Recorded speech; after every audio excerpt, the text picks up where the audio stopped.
వృషభ రాశి. ఈ రాశి వారి రోజు కొంత జాగ్రత్తలు పాటిస్తూ వ్యవహారాలు కొనసాగించాలి. చిన్ననాటి మిత్రుల కలయిక ఉంటుంది.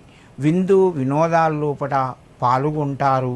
ఖర్చులు కూడా పెరిగే అవకాశాలు ఉన్నాయి. భూమి జాగలకు సంబంధించిన వివాదాలు కొంత తలెత్తే అవకాశం ఉన్నది. వృషభ రాశి వారు మీకు కొంత అనుకూలత పెరిగేటందుకు తోటివారి సహకారం అవసరం పడుతూ ఉంటుంది. దీన్ని మీరు అవసరంగా వాడుకోండి. మీకు కొంత మేలు జరుగుతూ ఉంటుంది.